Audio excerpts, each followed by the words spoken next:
welcome back to the SF show. We are continuing our demon series, and today we have Kendrick, who doesn't need an introduction. I think every single person who's watching this video knows exactly who Kendrick is. And before we start, we're doing our recap of the last episode where we were talking about SF Consume. So do you guys have any thoughts, anything that you've processed over the last couple of weeks as it relates to the last episode? Yeah, I guess it was interesting to see how she doesn't gather in as much and then has like sensory issues, which I still get those, but they're very, very rare. There's certain times where I just like kind of blank out and do the wrong thing. And I was like, what's going on? So to see it on the flip side, and then how she's well, not even her, it's the thing about it, how you fixate on like looking at your demons as like, wow, they're amazing in that kind of sense. So how the human organism is wired to like it unconsciously, consciously knows what it's about if you take the time just to sit down and try and catch a few.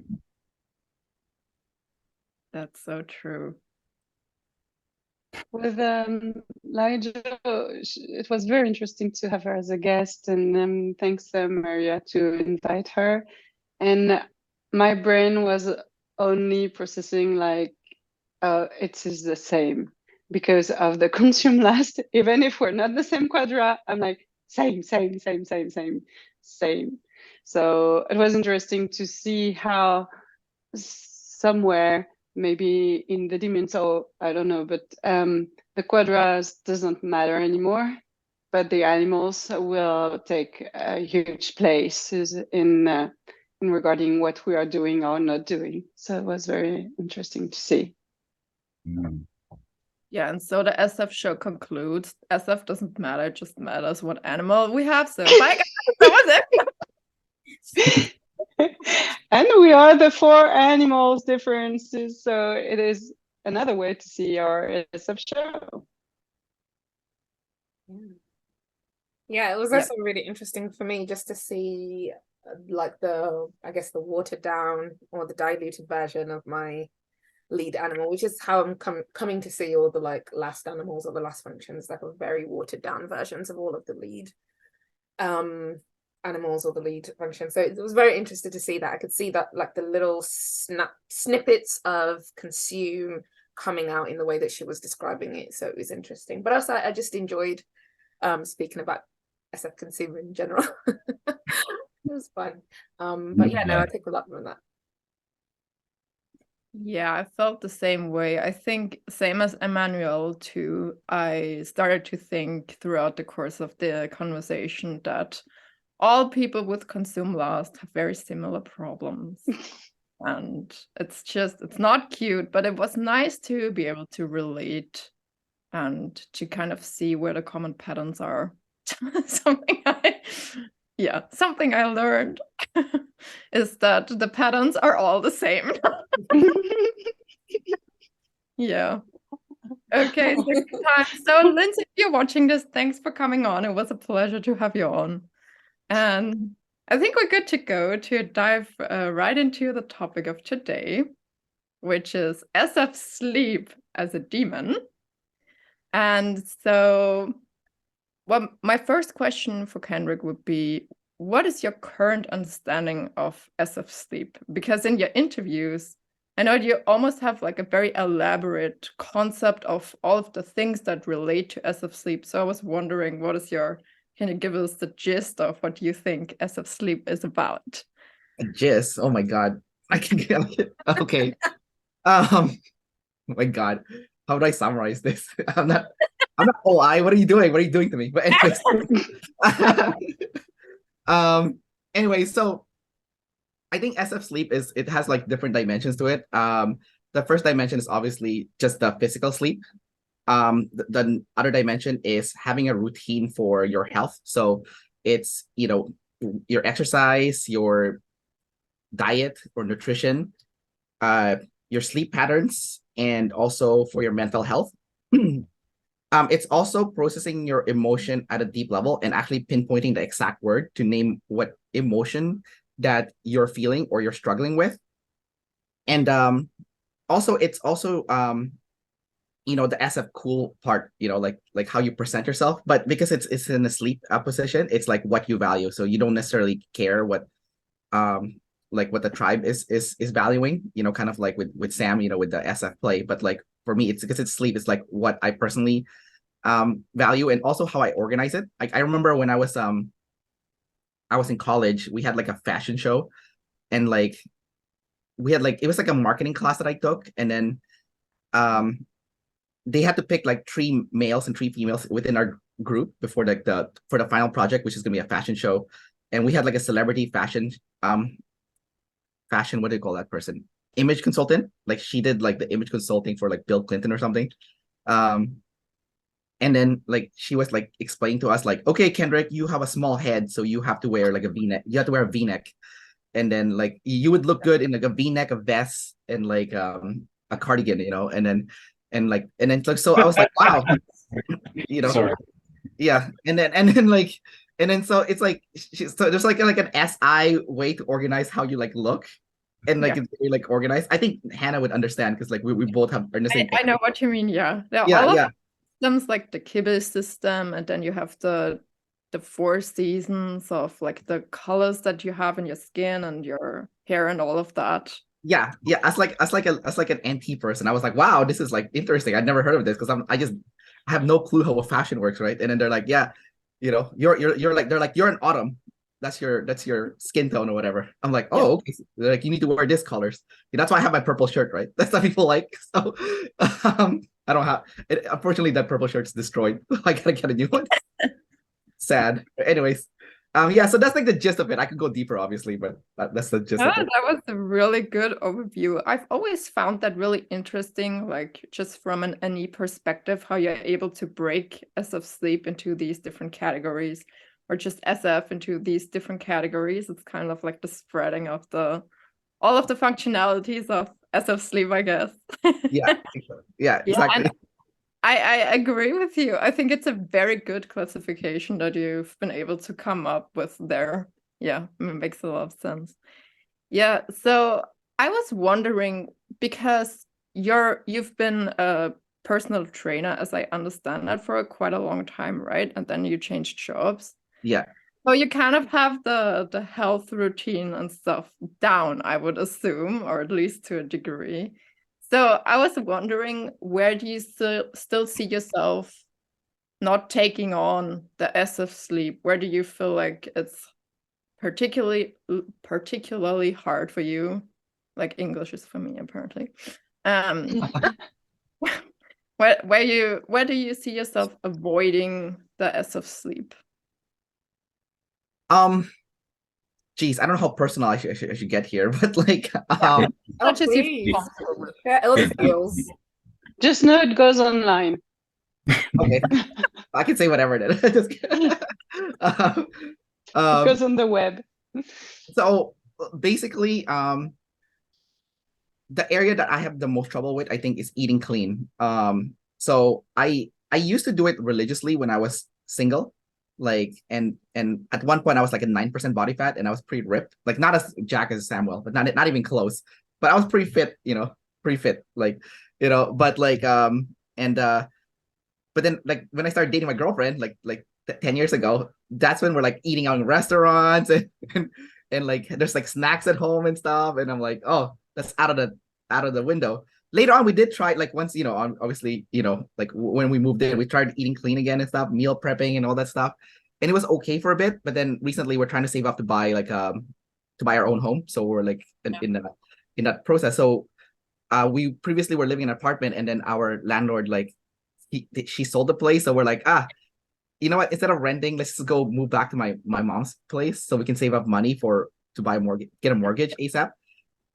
And then because we're living here now, like my mom pretty much used our old home as like a place where there's so many tenants and stuff. So there's like a shared kitchen, and like, like I think Hannah and maybe Emmanuelle can relate to this with SI, is like no, I don't want to share my physical space with people, and I don't want to freaking meal prep when there's like so many people in the freaking kitchen. I want my own place to meal prep, my own space in the fridge, and when there's like shit all over the fucking fridge, I just get pissed off and I don't even want to do it anymore. So I just get takeout, you know. Uh, so unfortunately, the meal prepping thing will have to wait until freaking until me and my girlfriend get our own place, which sucks. I actually like eating healthy, and now I'm stuck eating like I'm trying to eat healthy when I get takeout, but you know, you can't. How healthy can you really eat when you have like when you go takeout, right? Like it's really like pretty hard, you know. So that's like the one area that I definitely have trouble with, and also the SF side, like the being cool part. Like I did it when I was in college, because like I was single and stuff, so I was like dressing nice and like, you know, and like going to clubs and stuff. But like now I just like I don't care as much, which is terrible, because like I feel like when I go to work sometimes or whatever, and I get disrespected, it's because like I'm disrespecting the SF, so it's disrespecting me back. So, so you know, because like, you know, how you present yourself is like how people see you. It's like the social hierarchy is real, right? You know, when someone's flexing as a one, they can be like, you know, like the dumbest idiot in the world, but because they look good, then they get taken seriously. Because I remember like in my early days when I was like getting to fitness, I was like lifting pretty heavy, but I was doing my form was wrong. Like I was doing it wrong, and all this like people were coming to me in the gym, like, "Hey man, you're lifting so heavy. Can you tell me what to do, or can I add you to Facebook?" I was like, and I add you on Facebook. I know it's so, yeah, it's like random dudes. I mean, I wish it's like weird, like Yeah. what the hell? Like, and then like weird guys in the gym would be like, "Hey man, I've been watching you. Can we have a deadlift contest?" And I'm like, "You're watching me? What the hell is this? What a freak are you?" Anyway, like, no. All of these people always say, "Oh, no one is watching you when you're in the gym, when you're out and about," and it's a lie. People do watch other people. It's not true. Yeah, all the time, of course. Especially for someone being weird, right? Or like, or doing good. It's either one or the two, you know. Yeah. Oh my God. So like, so yeah, that's kind of where the void is. I can elaborate on the stuff I'm working on also, but we'll end. Yeah, keep going, guys. I would actually love to hear about it if no one has a question. What you're working on at the moment when it comes to SF stuff and all of that. Yeah, so let's start with the sleep side, right? So, you know, obviously sleep lasts, you know, and I didn't really even realize how much stuff goes into sleep last until like I went on a deep dive. Like, so you know, like my sleep is SF, kind of like same as Hannah here. And then Sam's SF sleep sleep last also. The different flavor, obviously. So Yeah. So I was watching, I don't know if I told you guys already, but so I was watching this UFC interview with Dana White, the president of UFC. And then apparently he did some blood work or something, and they told him he had like 10 years to live because he was he sleep last, right? And then he freaked out, and like he ended up like getting like fixing his diet and like going to a sleep clinic. So I'm like, shit, I'm sleep last. I'm gonna also do I have 10 years to live? You know? So I was like, shit. So I went to a sleep clinic too, like after I saw that interview. And then they're like, yeah, you have a so they did the test and stuff, and turns out I had like moderate sleep apnea. That's why I sleep so bad. And I'm like, shit. And they're like, yeah, it's gonna like, you know, shorten your lifespan. And I'm like, oh man. And then, you know, like, you know, what they sleep with sleep last people is like they have health issues and stuff. So I'm like, yeah. And I'm like, okay. So I end up getting like a CPAP machine. So I sleep with this like machine now to help me like sleep, because it pumps. Apparently I stopped breathing like 22 times per hour at night, which is crazy. Yeah, that was a good time to take a breath, by the way. Yeah. Play blast crackhead here. So yeah. And then sometimes at night my girlfriend's like, I thought you were dead, you stopped breathing, you know, because I snore and then I stop breathing, and then she's like, are you dead? It's like she's poking me and stuff. And then no, it's just a sleep apnea, you know. So yeah, I have the machine. And then like I got the new job, and then so in my new job I'm doing like number 3 kind of work. It's like focus kind of work for the same thing for like 8 hours, you know, 9 to 5. I work as a recruiter now, for like a travel nurse company. And then I was like, I suck with this job, I can't focus. I can't do the same thing. I have to keep channel changing, like I'm always doing so many multiple things. Like I have the fitness thing, I have the YouTube thing, I have the now I have the recruiter thing, and then before I was working in the elections too. I was like a supervisor. I was like doing all this multiple different jobs and stuff. And like, so I can't just do one thing, right? Like maybe I don't know if it's an EP syndrome, but anyways, I was like, maybe something wrong with me. So I talked to my psychologist because like I'm trying to work on like the SIFI like health routine. So I'm talking to a psychologist for like more for like a mental health check and stuff on a more regular basis. And I was like, hey, do you think I have ADHD? And then the psychologist like, oh yeah, you definitely do. I'm like, well shit. Oh my God, that is so much to deal with. Yeah, that's why I can't focus, to save my life. And then like and I think it's like the hyperactive version. So they're sending me to a laboratory now to do like more ADHD testing and stuff. Mhm. And because there's two kinds, right? There's like the hyperactive and the inattentive version. So Yeah. Mhm. So I think I'm the hyperactive version. And so like so basically like now that I know that, now I'm like, oh okay, no wonder I can't focus because like I have this weird thing that I have to deal with. And like the reason why I ended up in the fitness industry to begin with was because I couldn't do anything else because everything else required like focus. And then in fitness, I'm just chatting with people, coaching them on their workout. And then I like if as Sam probably knows this, like when you're working as a fitness trainer, you're really just a therapist, right? Because like a lot of times people are just telling you their problems and stuff. Like a big chunk of people that goes into fitness when they hire a personal trainer, like they're looking for a quick solution to just lose weight, right? And then also to like vent, like after like a long day of work and stuff. So like there's only really like it's kind of sad, but like only there's like a small percentage that actually wants to take it seriously. But like but it is what it is. So anyways, I lost tangent there, but It's okay. yeah, but yeah, Play Blast, the Play Blast definitely. I bet a lot of people with Play Blast probably have ADHD. I wouldn't be surprised. Yeah, I know, right? Because sometimes I too think that I have ADHD, like in a weird kind of way, because I definitely like the entire vibe that you're on right now. I definitely get that as well. It's like, it's Yeah. really bad. Yeah. So, I don't know how to ask this question. So this is a bit of an experimental question, right? So I was thinking, I don't know if you guys remember, Dave and Shan did a video once of how we see our demons, where we're like, if you're demon consume, the consumer is the gluttonous capitalist who just, and if you're demon blast, like the blast is about the mind control and all of that. And I was wondering, Kendrick, if we can do that. I don't know if we can, but because it's very any. I don't know if we can any here. If you're allowed, Hannah, go for it. If we think of the most demony version, the archetype of SF, do you have like an archetype of what bad SF is to you? I don't know if my question makes any sense. Isn't that Hitler? What's that? I think Hitler is a blast. Yeah, Hitler is also SF. Yeah, that's true. Mm-hmm. Let's see. I've never thought about this, but I think like maybe someone that's like really shallow, maybe like because like there's people that think they're like a big shot and stuff, but they're actually like because I'm lead NT, I'm thinking, oh yeah, you're good at like looking good and stuff, but you're really an idiot at the end because you don't know shit. But maybe you do. Maybe you do. Because maybe I'm the idiot. Maybe I'm the idiot here because I'm the one not respecting the SF. The double deciding too much. Yeah. I was like, hurry up, double deciding, come to me. Yeah, I know. It's kind of hard. It's hard not to double decide, but like it's like what I'm thinking. I'm like, yeah, look at this shallow idiot. But maybe I'm the idiot. Maybe they know something. They're onto something that I don't know. Because I'm also dominant, right? So I'm like, so but yeah, I can't think like maybe someone that is like I think someone that would trigger me probably is like what's his name?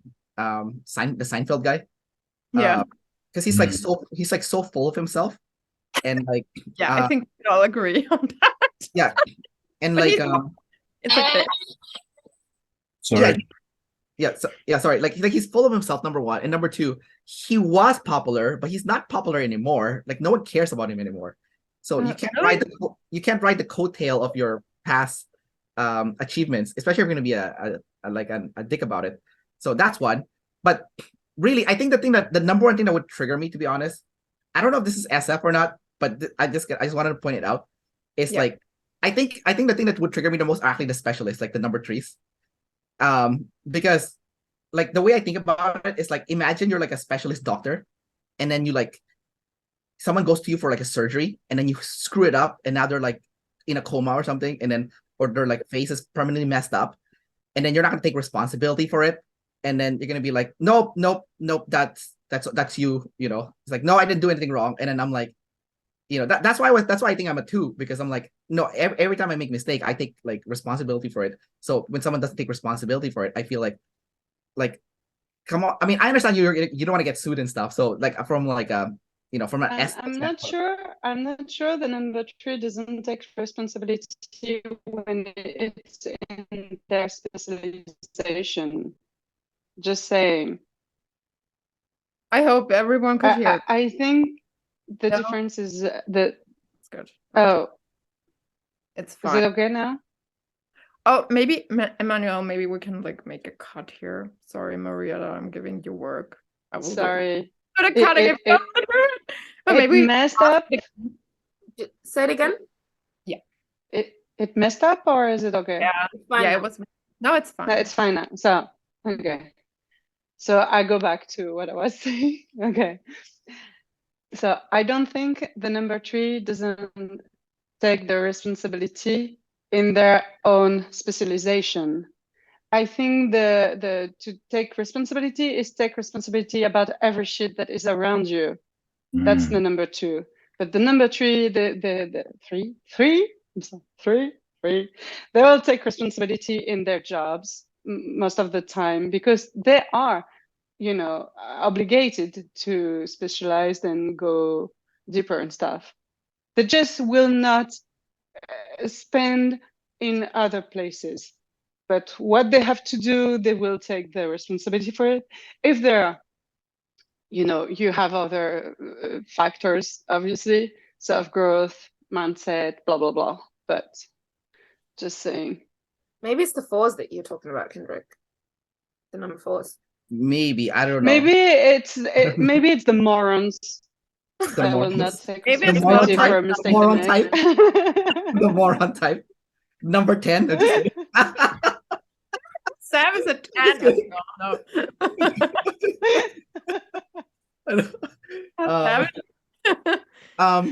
Yeah, I don't know. I don't have enough data at this point to conclude or not to so I don't know. I have to explore it more because it's new. That's social types new, right? So it's hard to say. But Yeah, it's so new. Well, it's going to develop, and maybe in a year we will look back and think, ha ha ha, we didn't know anything, but now we understand. And then a year later, we're gonna be like, look at us. Yeah. Yeah, I think so. I believe that because like when my first year of interviewing people, like I don't know if like it was as refined as like when it comes to like animals and stuff. I think it's getting more refined now because like I think people are more aware, you know. So yeah, for sure. Yeah. Yeah, but yeah, I don't know. I don't really know what like I'm a double decider, so it's kind of hard to find like so I'm just thinking about my life, the people that trigger me the most. I can only really pinpoint 2 people that I hated in my whole life. You know, I think one of them was an ESTJ, double masculine, and he was like assaulting people. I used to work at a place called like it's like a high end pizzeria, I guess you could say, a higher like not high end, but like more expensive. It's not like a cheap like fine Italian restaurant. Yeah, not quite. It's like mid range, maybe let's go mid range. Yeah. And then this guy was like he was like physically beating up people in the kitchen. I would take that guy too. That doesn't sound nice. Yeah, he got promoted as manager, and then he went on this like crazy power trip. And then if you didn't respect him, because you know he's a decider, like you need to respect me. You know, if you don't respect me, you know you're gonna lose your shift, and he's gonna beat you up. He's gonna throw food at you, and then like food at people. Oh my gosh! Wait, hold on a minute. You're saying when you mean he's beating people up, what do you actually mean, man? No, So- Give us the no. sensory. So okay, I'll give you the sensory here. He'll go up to you and he'll spear you, like in WWE. He'll spear you What? and start punching your face and choking you right in the middle of the kitchen. Okay. What? Are you serious? Why is he not in jail? What's that? Why is he not in jail? Okay. Oh, Well, man. it's like back in the days, but actually Okay. this is really messed up. It was Middle Ages. You could go like Yeah. that. Before the French Revolution. Yeah, there were Okay, this is the gonna- thoughts. So, warning, guys, this is gonna get really dark. But so he actually got stabbed later on, and he passed away.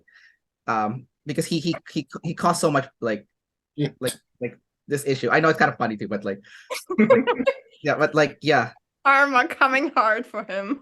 Yeah, so I don't know, I did after I only worked there briefly, for a few months, and then after a few months of him assaulting people in the kitchen and stuff, suddenly there was a news that someone stabbed him in the basketball courts or something, and he passed away. What kind of establishment is this where people are just spearing each other in the fucking corner? What? No, it was only him.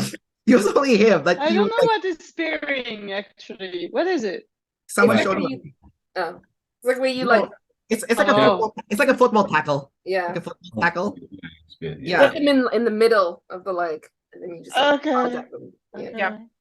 That Yeah. sounds like a very pleasant working environment. Definitely. Yeah, it was crazy. So I hated that guy. And then there I was have a question. yeah, go ahead. I wonder what looks your sleep crash, because you said you practically die when you sleep physically. Okay, so that is interesting. But when you're I die in a every sleep- but when you're in a conscious sleep crash, what it looks like? Does it come often to bite you, or?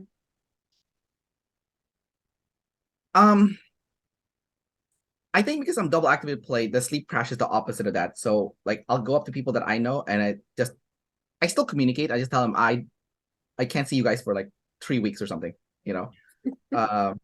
and then I just hide away from people. And I just stick to myself and I play video games, or I just lay in bed and it's so it's weird because I'm aware of my energy levels. I just disrespect it. I'm aware that okay, my energy is going down, but it's kind of like the one more rep syndrome. It's like a little bit more, a little bit more, a little bit more, and then before you know it, I crash, so yesterday after I did a panel interview with all INTJs, and then after the interview I was like, Kendrick, you're gonna sleep process after this interview. You're not gonna freaking edit after you finish the interview, okay? You're gonna go downstairs and you're gonna get something to eat, okay? And you're just gonna take it easy. And it was so hard for me to do that. It was so hard for me to force myself to go eat instead of going straight to video editing after a 2-hour interview. I wanted to work more.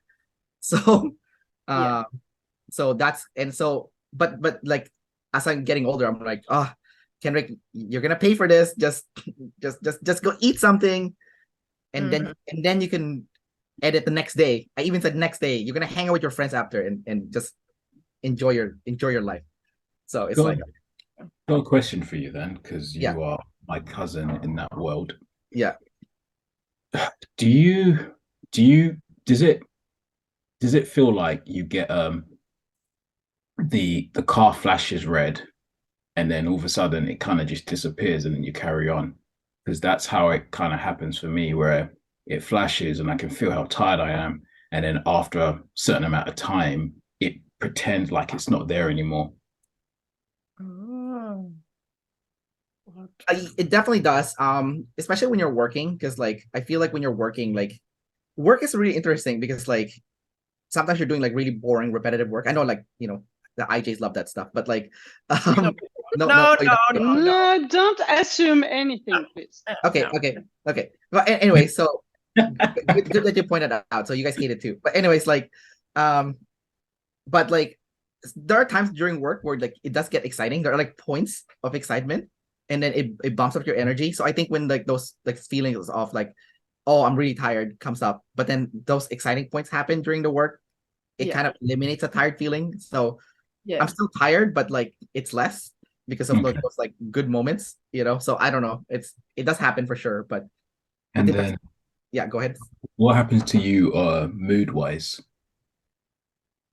When I get really tired, I just get really irritable. When you have the sleep, right? Yeah, basically. Yeah, I'm really irritable. I become a huge asshole. Like, um, I mean, I'm an asshole most of the time, but if you actually know me in real life, like I say the worst things to people. Like I am like I'm a like I have double masculine SF sleep, right? So like I don't let it out unless you know me because I don't think you can handle it because it's so offensive. It's like Wow. it's so I'm so offensive. Like you can't like like Borat humor kind of thing. You know, it's like so offensive, right? Because That's nice. he's an ENFP, right? We Yeah, love no, yeah. Like I'm just like pushing people's buttons to trigger them because like I also have ADHD, so like I need excitement. So and I'm also on EP. Like, did you see that interview with like Patrick Bet David, like Sam's like cousin type? And then Yeah. remember that interview in the class? I don't know if you guys saw it, but like they were interviewing this like number one ENTJ lady, and he was like he was like salivating at the drama. He's like he's holding his piece of paper, and then David Shannon is like, "There's nothing in the paper. There's nothing in those freaking papers you're holding." He's just holding it, but he's actually just laughing his ass off because there's like he's salivating at the drama, right? Like, oh yes, drama, so mean girl. Kendrick is secretly a mean girl. Funny. I'm a troll. I secretly enjoy it. I secretly enjoy it now. The burnout? You love burnout? It's I get a rebirth afterwards. You know what? I can relate to what Samuel just said. But the rebirth feeling. I start super processing, and then it just goes up another level. Yes. Exactly. Yeah. Yes. I totally get it, man. Totally get it. I love that feeling. That feeling's awesome. Yeah. Right. Okay. But then I feel like the thing is like you don't have to like crash to get that rebirth.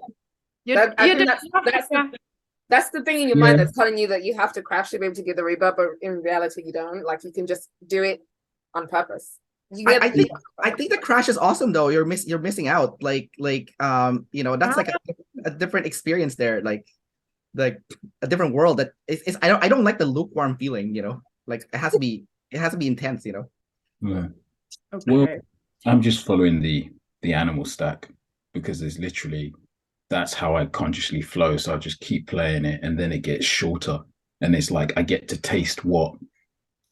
So the crash is not because I want it, but it allows me to touch into that. And then I get experience points, which I can bring it in my normal state.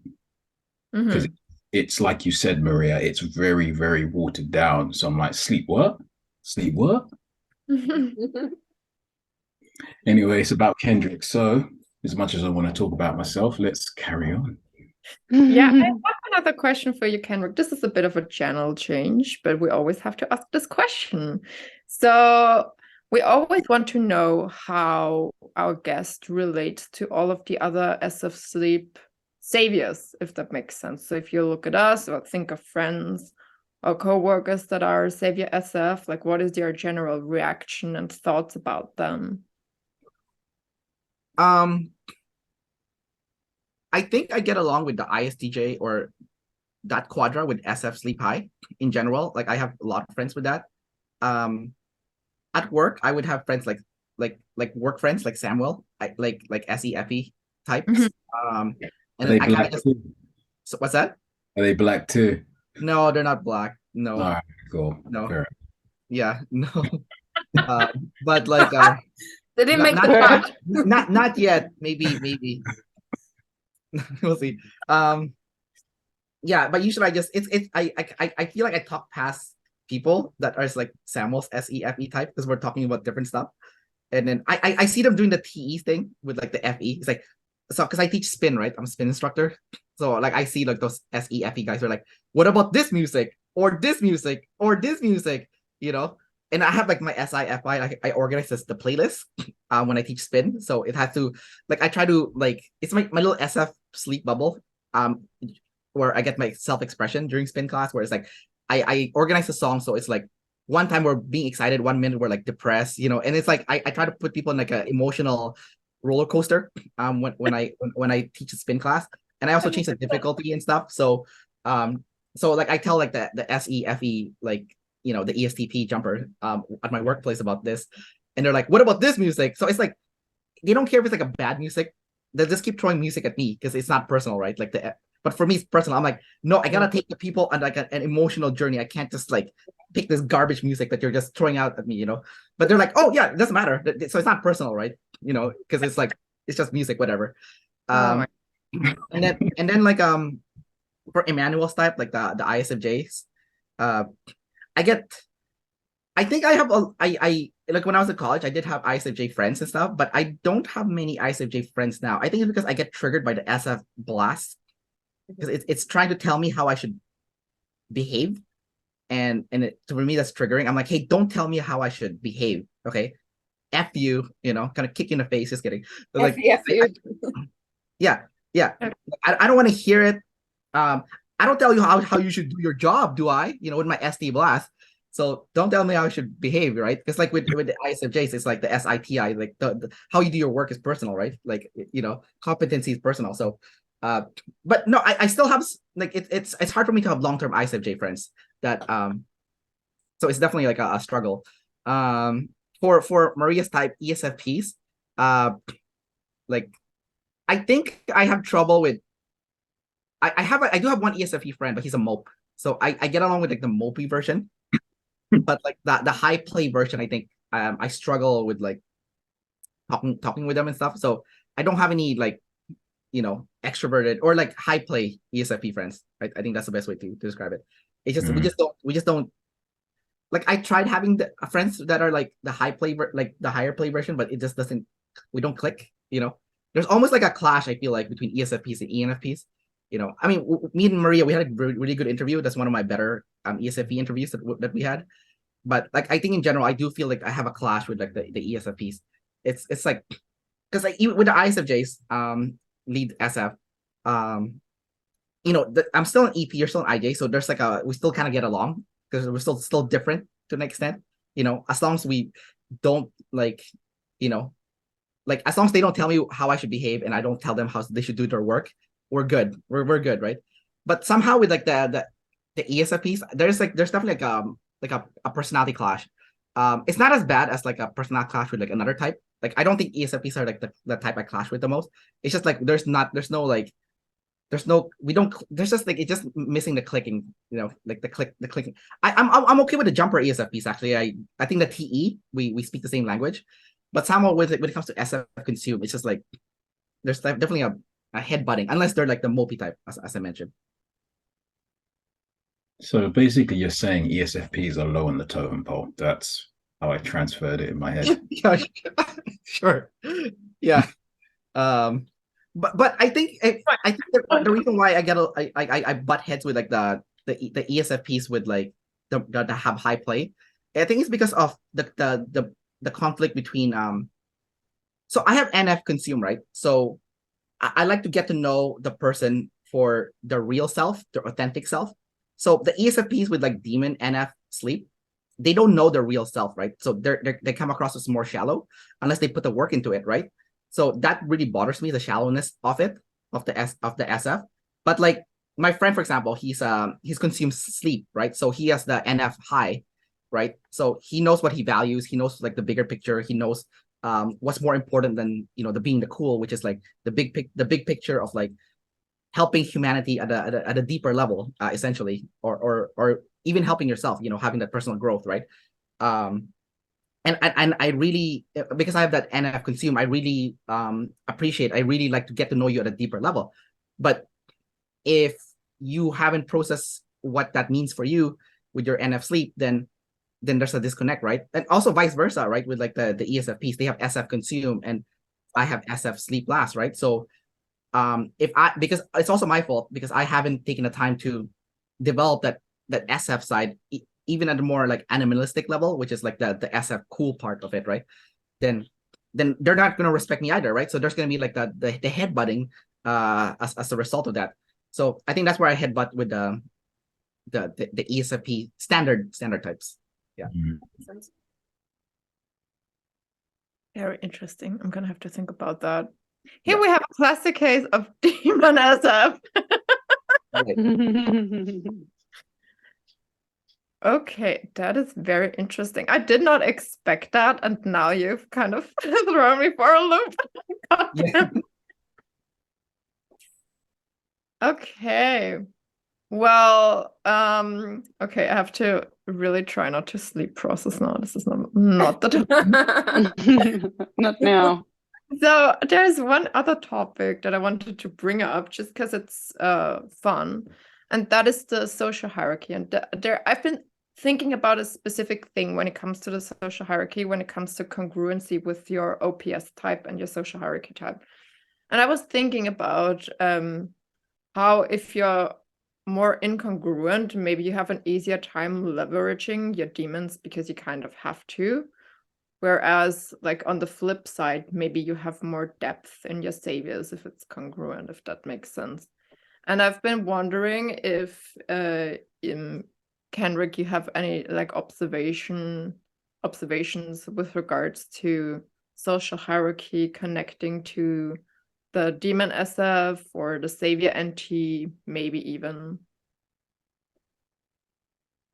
Like I said, like my social type is kind of ambiguous right now because when I emailed Dave and Shan a month ago, they said I'm either a 4 or 2. They don't know right now. You're not a number 1. I think we can exclude Yeah. that. Yeah, So not a it's 1 and not a 3. So those are the 2 definitely. I'm like, Mhm. I lean more towards a 2 because I like delegating tasks. I don't like being the specialist.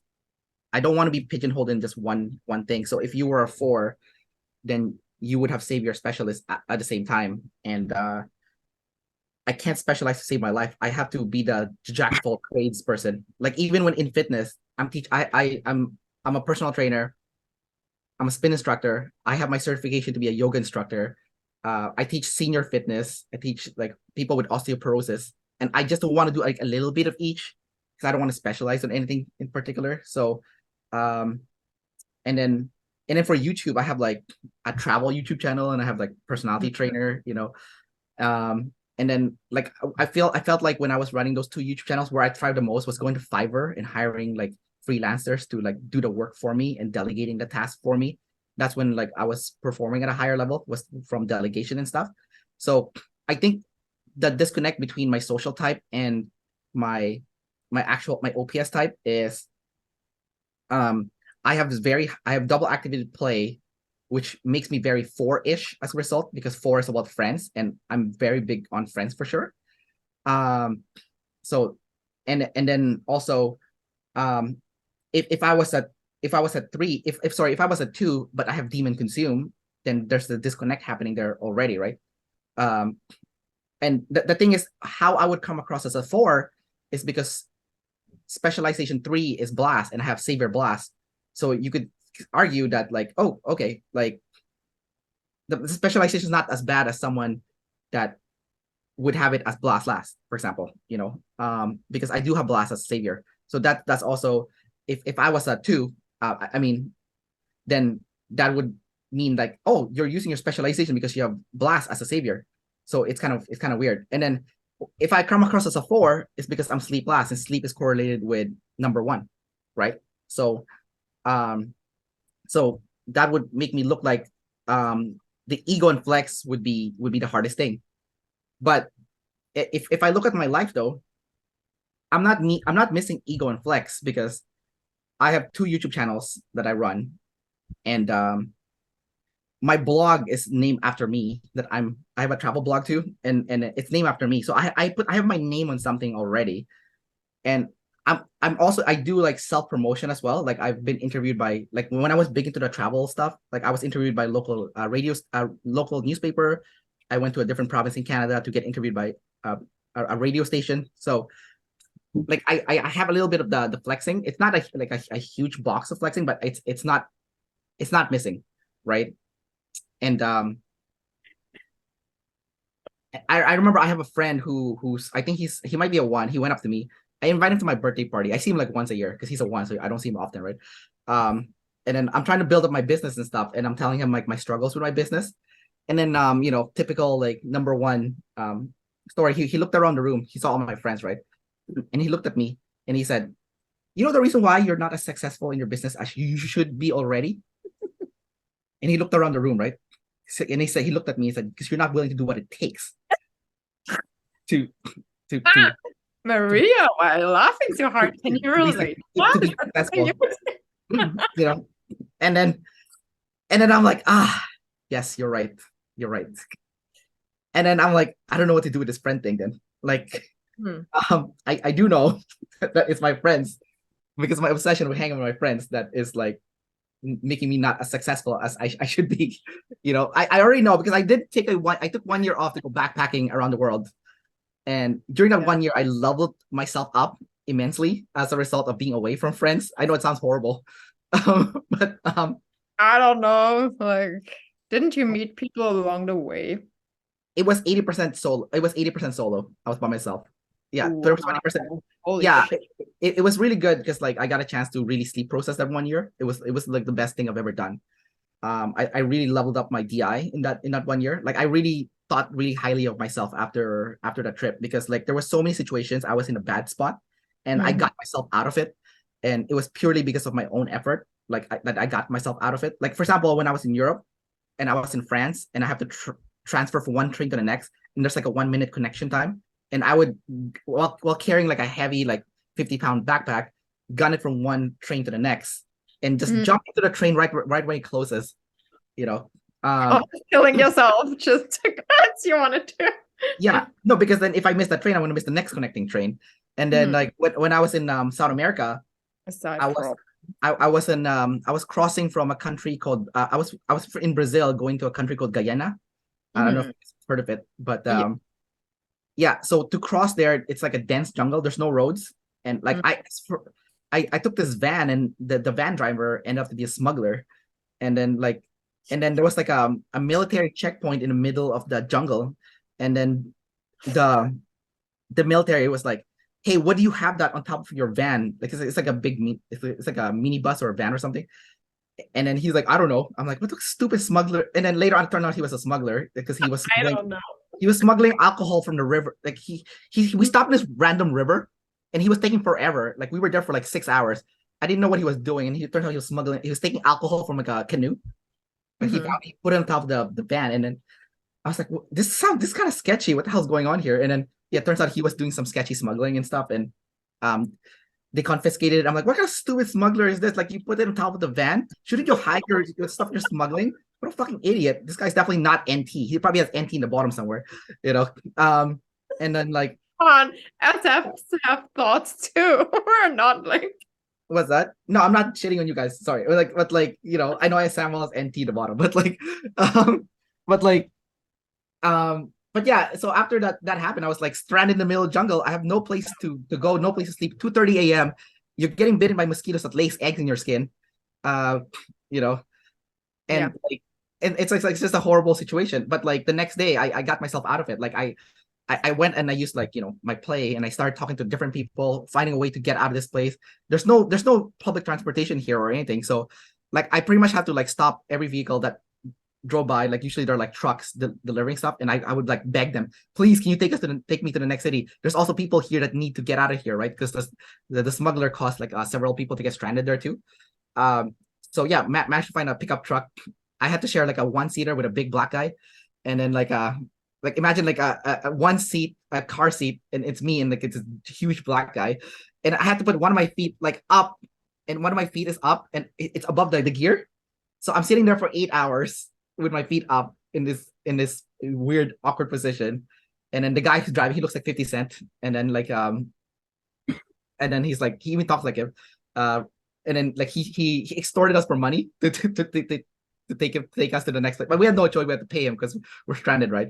But yeah, so like it's kind of like those kind of experiences during the 1 year trip that like I feel like I boosted my DI for me to take the chance to like do something for myself that I really wanted to do, which is go on this 1 year long like super journey around the world. You know, I went to all the continents except for Antarctica. You know, and this is just one story. There's like a lot of horrible stuff that happened to me during the trip, and I felt like because I got myself out of all those bad situations, I had like a deeper sense of self-respect. You know, nothing that could compare to what I was doing in my like career or anything. So survival is the deepest sense of self-respect? It's Or is it the first sense of self-respect? I don't know. well, I mean, I do fantasize about like those like people like I see those survival training courses and stuff, and you know you have to be in the middle of the jungle or forest, and you have to make your own fire and you know survive off the land like that. I do there's like a gravitational pull towards that for some reason, like for me, and so I Maybe do. it's the demon attraction, like. Was that? Maybe it's the specific attraction of the demon. Like survival is really about, yeah. That's We talked about it when we saw the sleep of Hannah, and even with I think it's very rounded around this. So maybe it is this kind of fascination for the demon. I had a similar conversation with Reggie when he was talking about him processing his sleep. There's a sense of like insecurity around whether he can survive based on his, I don't know, ability, skills. I don't know, something SI, I don't know. But yeah, there was just I remember that too. Yeah. He did a video on it too, right? Where he was talking about self-defense and survival stuff. Yeah. That's interesting. Okay. Yeah, I like for example, like I gravitate towards sales roles in jobs because because I'm gonna get rejected, and I like getting the like I don't like it, but there's like a part of me animalistically that I like to get like that harsh rejection. Like I always want to get to a no. Like when I was doing personal training, for example, my first year I was working in those big box commercial gyms, and those are like Shark Tanks. I don't know if like Sam's gotten a chance to work in those places or still does, but like you know you're fighting to get like customers and stuff, right? So when I was doing my sales presentation, I had to make sure that the person in front of me would tell me no. I want to get a direct no, so they reject me for me, like directly, you know, like I want it to hurt. Like I don't want it to like I don't want you to spare my feelings. I'm gonna get to a no. Like I'm like, hey, would you like to hire me as your personal trainer? And I want them to say no, just so that it hurts. Like it's like a personal rejection, you know. And then that's like the kind of like environment that I thrive in, you know. So I don't know. It's like it's a weird thing. I don't know if that makes sense. Yeah, I think I mentioned something like that in the first ever video, the SF video that we did, and I was talking about how like I'm seeing SF as like this deep sense of like self-preservation in different, like it comes up differently in the way that we've all described our different animals, but I feel like the SF sleep is kind of like the purest form of like self. There's just like something nuanced about the way in which you guys, especially with the demon SF sleep, the way in which you guys talk about like survival and needing to like, you know, upskill to feel like you have that sense of, I don't know what it is, but there's just something in my head that's like forming up around that. Crazy shit. Okay, guys. Do we have any last questions for Kendrick before we wrap this interview up? It's just giving me a lot of stuff to think about, man. Yeah, that was a lot of information. And then see how F and T is different here. I'm like, you some heavy T stuff, and I'm just like, oh. So yeah, that's I think it's interesting about your just a little bit about the social types and how it's not even the social types, it's like on the spectrum of the OE and the AD, your head is like literally everywhere. Like it really doesn't want to stay there. Though I guess mine is just a quick FE shit in the sense that I don't think you should really say that you can't do it. You just have to work harder to do it. So I think you should be very specific with your words, because words are like spells on yourself. So just that's off my chest on that side. But anyway, yeah, fundamentally. Sounds like number 10 flexing. Thank you, Samuel. Sorry. No, I'm just so happy with your SI words are like spell on yourself. I'm like, yeah, thank you. Be specific with the words. They have meanings. Yes. Yeah. They do. Can I bring up something here? Just to bring up. I don't know if like Hannah can relate to this, but when you have like deep emotions, can you spell out those exact words for those deep emotions, like Hannah? Who? Like okay, I'll give you an example. So for me, no, you're asking me. I wasn't sure. I was asking Hannah. Yeah. Oh, I did Yeah. not understand that.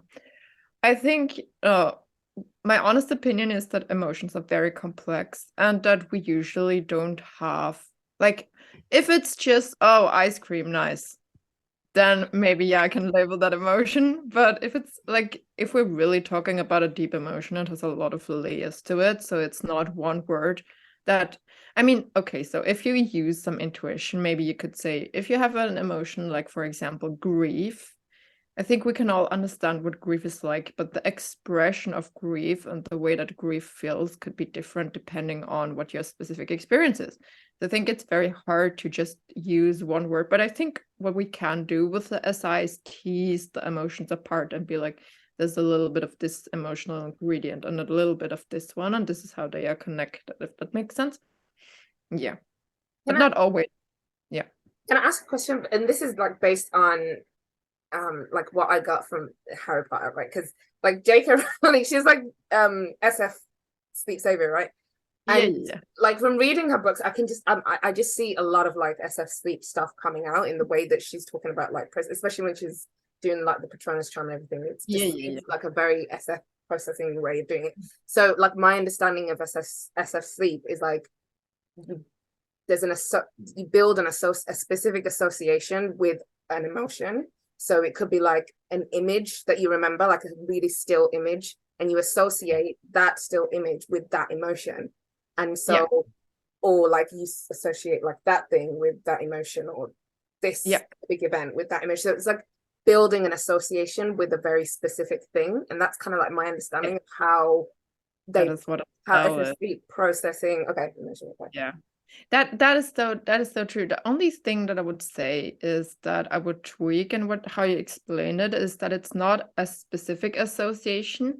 So what, I don't know, like Harry Potter, it was a long time ago, but what I can remember, it's like the discovering of different associations. So if you think of a detective, you're coming in, you have a clue, or you have an object, like in Harry Potter, you have a lot of different objects with magical spells on them. And your first association is, oh, this is the association that we have with this object. So this is the kind of spell that we have with this object.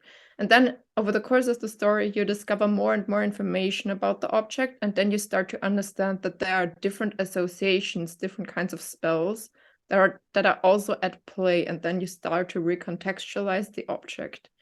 And then you discover the true meaning of the spell, which is a lot more complex than you thought before, because you have to go at it with different angles.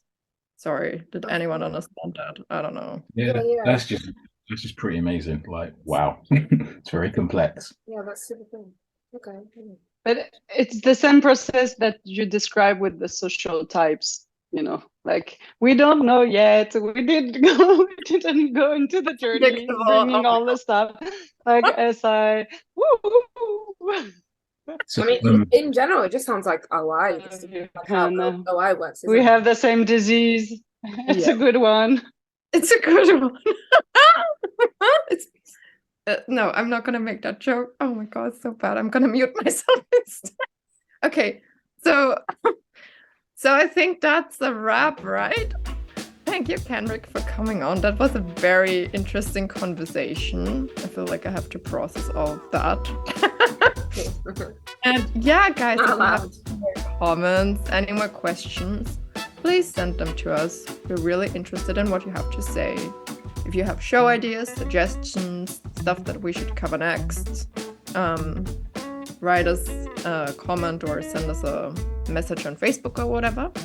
And we will see you guys very soon with our last episode in this season, I guess. With a special guest.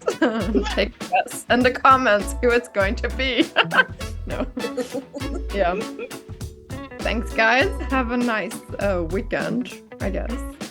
And Thanks, guys. Thanks for having me. Bye-bye.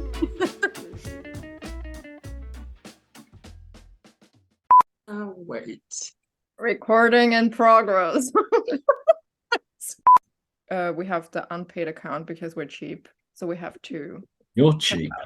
I was like, Yeah, don't put me in your category. Share to Ken, as in Barbie and Ken, or